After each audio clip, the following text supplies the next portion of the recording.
So we're heading out of the IGY, and for the first time in my life, and I guess rather surprisingly, I'm in the cockpit of a living, breathing Santana. I feel the engines underneath my feet. To expand upon our introduction last week, we now have to give you the full nutritional perspective. The meat and veggies of this vessel, the things highlighted in living, breathing color that make Santana stand out as a great buy for a fisherman, as a great buy for somebody who wants to expand upon their fishing journey. So we're heading out right now. We're going to show you the cockpit. We're going to walk through all the elements. We're going to show you the inside. We're going to show you the bow and the helm. We're going to show you the engine room. You're going to see it all. And you know, in a little bit of time, over the course of maybe a few different clips and one extended video, you guys will have the full Santana story as the ownership has understood it and as I get the chance to understand it today. So we are in the interior of Santana, and I look around, and at first glance, it just feels modern. I mean, for a 2003 boat, so we're talking 22 years removed from its build date, it's fairly frankly unbelievable how modern this boat is styled. That modern styling is reflected in recent refit work done to all the woodwork, all the cabinetry. It's reflected in this beautiful stone countertop that is heavy both to the finger touch and to the physical touch as I try to lift this thing up to access those burners. It's reflected in vinyl both on the couches, in the dinette, and on the headliner that is stiff, it's firm, it is tear-free, and it's obvious that it was recently redone. And it's reflected in the very modern stylized forward staterooms, and we have 4 of those, right? So we have 2 staterooms with the big king setup, and then we have 2 staterooms with the double crew bunk. So this boat is going to be able to at least travel with a minimum of 6 people, but if you're traveling with couples, you can extend that to 8, right? Overall, I just love this space. It feels so spacious, and it's so refreshing for me to step on a boat of this year class and see that the ownership has invested so much time and energy into that refit process. It is immediately evident with the brightness of the space, the clarity and the cleanliness of the space. And I think that when you come on this boat and look at it, you will feel those touches as well. So as we explore and pull back all these things, as we walk you through all these staterooms, as you guys get a chance to see how well this boat is lit and how soothing it is to your eyes, I think you will have an opportunity to reflect on why this would be a really good fit for somebody that not only wants to explore and fish really hard, but somebody that also wants to make sure that their guests and their family are comfortable every step of the way. So we are here in the belly of the beast, Santana's engine room, where all the mechanical magic happens. And to my left and right, we have a pair of MTO M90 engines. These are fairly high hour engines. We are getting towards 10,000 hours. We're not there yet. But we've spoken with the mechanics that have been on this boat with the ownership for the entire time that they've owned it. The recent verdict is very, very good. The block is in good condition. This boat has been under active mechanical management, which means that if it breaks, they fix it immediately every single time. So we feel really good about the status of these engines today. We believe that they have plenty of life left for the next ownership bracket to take it out and continue its exploratory ways. Some other cool things you're going to see. Behind me, we've got our Fruna 8L. That's your typical Omni sonar, glassed into the hull there. We have a nice tube extending out of that center line. To the left and right of me, we have Onan gensets, also under that same stringent, highly competent mechanical maintenance regimen. We have a lot of tool storage, a lot of integrated storage up on these platforms above us. And really everything down here looks really, really fantastic from just a general fit and finish perspective. You know, it's very common to see a lot of corrosive elements peeking around things like the through holes. I don't see a lot of that here. I feel pretty good about how this boat's going to survey. I'm not seeing with an immediate look a lot of action items, which means that when we get an accepted offer, when we put a surveyor down here, I'm very confident that the verdict's going to be green and that we're going to move forward with this purchase for whoever wants to buy the boat. So all in all, very happy. This is an absolutely gorgeous engine room. One of the finest engine rooms that I think I've ever seen on a boat that has this year class attached to the hull. So super, super satisfied, and I think you will too. And now all that's left is to turn these things on and pull this boat off the dock. It's gonna purr like a kitten, and then when we spool up those turbos, it's gonna roar like a lion, and it's gonna take us anywhere we need to go at any speed we want to do it at. Okie dokie, we are here at the dance floor. This is the bow of the boat, and on the West Coast, when built around true West Coast fishing principles, the bow is as relevant and as important as the cockpit is for from a fishing perspective, right? We do a lot of fishing on the bow. Now we do that fishing here in Cabo year round, casting at striped marlin when they're feeding, when they're tailing, when they're surface orienting. We use the bow when we're throwing artificial at things like yellowtail and tuna, whether that's plugs or poppers.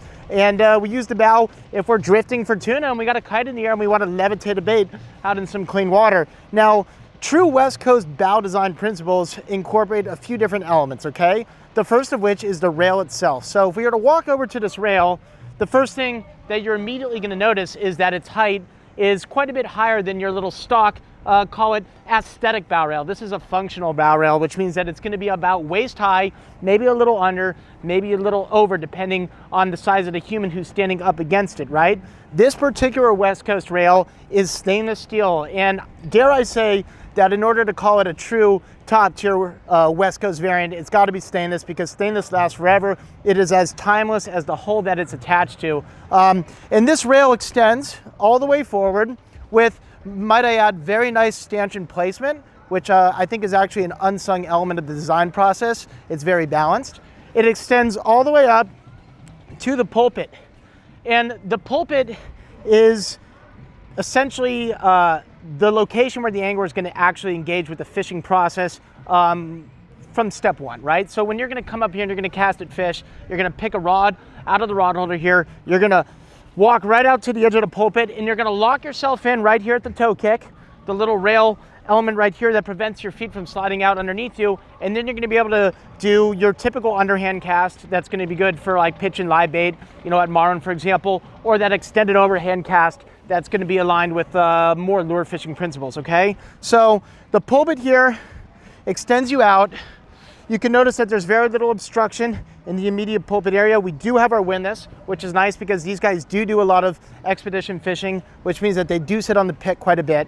And then moving backwards from that pulpit, from that extension, you're going to see the bow bait tank. And this is the third principle of West Coast bow design, okay? The bait tank. Because we do so much live bait fishing here on the West Coast, because it's such an integral part of specifically our billfish programs, we've got caballitos in the tank, we got mackerel in the tank, we got 4 rod holders, also stainless steel to house our casting tackle. And then we have these little integrated kind of upwardly plumbed tubes, which allow you to put multiple baits attached to hooks in the tank and not have them go crisscross applesauce and mess up your program. So those 3 things working in conjunction, the bow rail coupled with the pulpit that extends you out into clean water, and the centralized bait tank up here allows you to fish really, really, really well season round, year round, in Cabo and beyond. You would never see a boat that I captain not have one of these within this class of boats. In Santana, a team that built its name around a really up-tempo methodology as it relates to bill fishing, a team that is so strong in the competitive space here in Cabo,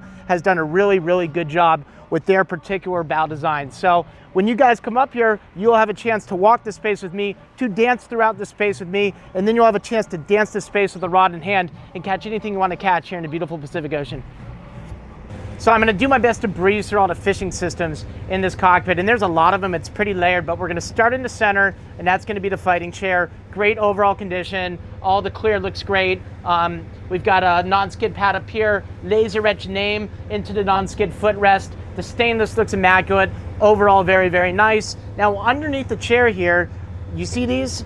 These are nice custom stainless tuna prints, but underneath those is your plumbing hookups for your above deck bait tanks or your tuna tube pylons, and you can configure that boat any which way. The nice thing about kind of the design principle that they incorporated is it's kind of a modular style system, which means that you can mix and match things. If you want to have a circular tank here and a tube pylon there, you can do that, or vice versa. If you want to double those things up and have a bunch of circular space and a bunch of auxiliary tube space, you can do that as well. So that's really fantastic. A lot of diversity. You can mix and match depending on the circumstance. Behind us here in the mezzanine area, we have a bait tank glassed into the corner right here. This is called a 50-gallon kind of stand-up tank. Fantastic, your classic West Coast style tank. And then underneath the mezzanine, which by the way is full custom, you're gonna find another bait tank under here. And this is a massive system. I'm gonna call this thing, probably call that like 80 or 90 gallons, kind of in a trough style tank under there. And above that tank, you're gonna see our mezzanine seating apparatus. Now, this is different than how this boat came stock. They actually redesigned this mezzanine to incorporate the seating elements, which is fantastic for those hot fall days when you're watching debates behind the boat in tournaments and you need a little bit of shade shining to actually protect yourself from that sun that beats down so heavy here in the Baja. So that's fantastic. Now, coming in to the corners here, we have our tuna tube system integrated, 4 on each side. That's 8 total. Now, combined with the pylons, you're looking at a lot of tube space. This is another custom piece incorporated by a very experienced crew that loves to design things that work really, really well for their competitive space. We have storage underneath here, perfect for bait, perfect for your general tackle. More storage here. You have your engine room access underneath here, and then we have our drink cooler down there, so that's going to be good for your weirs and your waters and such. Your lazarette access is in the back. We have additional slammer space down here that could be plumbed for bait. It's not plumbed that way right now. Right now it's just utilized as generalized storage. And then we have the center fish box there, which is good for tuna fishing, good for wahoo fishing, good for your meat. Overall, this cockpit is designed to be open, it's designed to be practical, and it's designed to be mixed and matched for fishing applications. And that's why, as it shows right now, it's very simple. If you were to see this thing on the front end of October, as we're getting ready to gear into our big fish season, it would look very different. If you saw this boat in a couple months' time getting ready to scale into our early summer Stribaro action, but it also looked different as well. So a lot of different ways that an avid fisherman can play this cockpit, but the overall theme is cleanliness, and it's absolute professionalism. These guys are a fishing program. It's in the DNA of this vessel. It has been modified to a very high degree through and through and through. So we're at the bridge level up here, and starting up front, you see a lot of space within the seating arrangement here. I really like these long bench style seating for gyro fishing specifically. You know, part of the West Coast fishing way is that board facing hunting thing that happens with gyro stabilized binoculars attached to your eyeballs. If we were fishing Stribaro and if we were fishing tuna and you were really sitting deep in the glass, you're generally going to want to stack people up pretty well. So stacking 2 or 3 people here and then stacking people closer to the helm is a really good way to get great coverage and great clarity. Now, we also don't usually like to run the full enclosure down here in Cabo specifically. The boat does come with one. You can put it up if you're traveling up north, but we like the airflow, and that's why it's so open. We do have the Palm Beach style enclosure here, which protects the helm, it protects the captain from any spray, but the clarity up here is really, really good. Something that you're gonna immediately notice when you get off that bench seat and start moving around is how absolutely spacious it is. I don't think I've ever been up on the bridge area of a boat of this size class that feels so utterly spacious, and that spaciousness also extends to the storage areas. We have refrigerated boxes here, which is going to be good for bait. It's good for food storage if you're on a long expedition, which this boat does do quite a bit of. You can see a secondary freezer box up in there. You have a bunch of storage underneath the bench here, and then forward in this little bulkhead space there. Additional sink right here if you want to rinse yourself off or clean yourself up after you've handled some of that bait. Now, moving backwards, we're going to go towards the main helm area. And this is the center of the universe for the captain. This boat has really nice contemporary electronics packages through and through. We have a centralized Garmin screen for your mapping. We have Furuno units that give both redundancy and radar and up and down control. And then we have a dedicated screen on the left, which is for your ADL, it's for your sonar. You can have a dedicated sonar operator in that corner running the machine, and you can have your captain right here. Everything looks very, very beautiful as far as topside paint goes. They recently ceramic coated the boat. It's very, very evident in this helm area. It literally shines bright. And then this centralized helm area, shiny as it is also extremely practical, functional, and simple. You basically just have your throttle controls, your wheel, and your autopilot. It's a very simple space. It doesn't clutter your eyeballs. It allows you to focus on what matters, which is forward-facing or aft-facing, which is looking for fish or tracking your cockpit activity. All right, time to go for a climb. I gotta go see what's going on above. All right, brushed aluminum. Not seeing any evidence of pitting or corrosion. That means they use chamois, always refreshing. Yeah, brushed all the way up. We got a Starlink unit up here. High-speed internet anywhere in the world. Very simple middle area here. Not a lot going on, but looking good cosmetically. We got manual rough rivers, triple spreader riggers. So you don't have to deal with any hydraulics. Kind of nice too, very simple in and out. Oh yeah, so we got a beautiful tower box up here. Again, great cosmetic condition. It emulates the lower cosmetic condition. The topside paint is fantastic. We've got controls up here. We've got a wheel. We've got our black paint to reduce glare.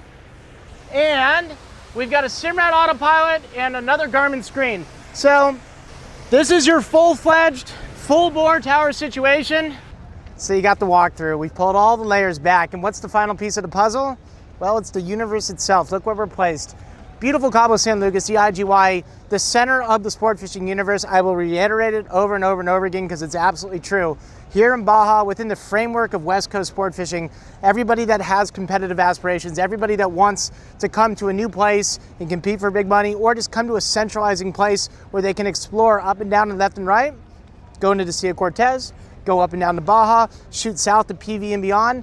They come here, they place their boats here or in Puerto Los Cabos, and they do it for a reason. It goes beyond just fishing. It includes the lifestyle benefit, it includes the raw beauty and the family kind of oriented nature of this town. So in conclusion, guys, you know the deal. You call me, it's 310-926-2479, and I tell you the truth. I tell you the truth that is a reflection of my personal life experiences, a reflection of my job working in this marina for many years, working around beautiful boats like these.